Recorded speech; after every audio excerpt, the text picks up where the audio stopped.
Good morning mga mamis! Welcome to mini vlog. Cooking serye mo. Ngayon, turuan ko naman kayo Muna kayo kung paano maglang ginataang ang papaya. papay. Sa mga hindi lang Mga marunong, regalo.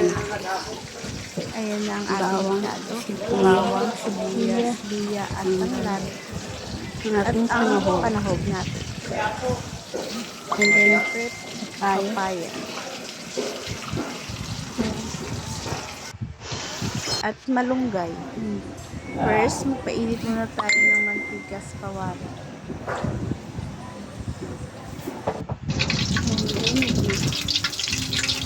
Ayan, medyo mainit-init na.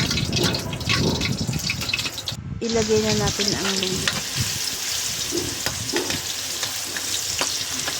Ano na natin ang luya. Palabasin natin ang amoy. Sibuyas.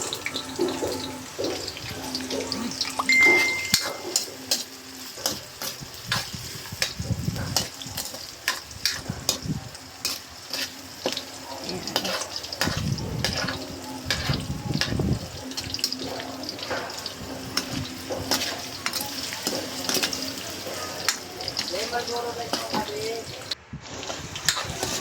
Hindi na natin yung bawang.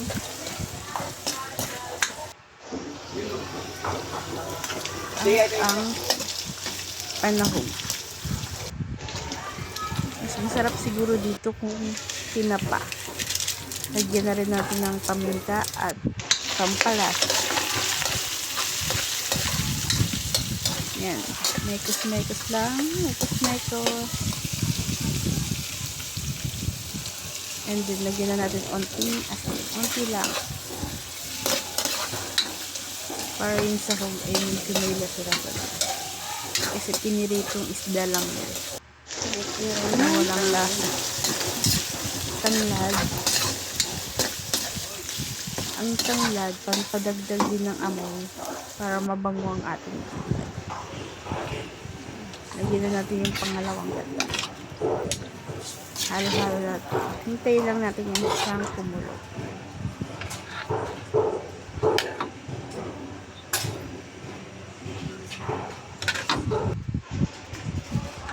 Ayan. Medyo kumukulo-kulo na. Konti pa. Ayan, talaga kulong-kulo na. Ilagay na natin ang papaya. Halo-halo muna natin. Hintayin natin kumulo at lumambot ang papaya. Ang dami, diba? Ubus yan. Hindi yan. Medyo makumukulo na. Ayan. Malambot na. Halo-halo muna. Mekos ulit. Walang katapusang mekos-mekos. Ayan. Malunggay. Lagyan ulit natin malunggay. Haluin natin. Ito naman, lutuin natin ng very light ang malunggay. At ilagay na natin ang kakanggata. Pakuluin lang natin ulit. Halu-haluin.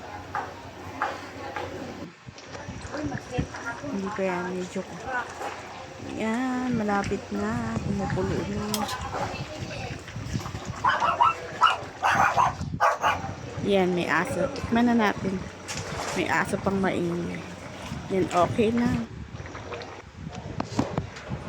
Pagkatapos niyan, guys, mag-comment naman kayo dyan kung ano naman next natin lulutuin. Tomorrow or sa susunod natin vlog. Mag-like at comment kayo, guys.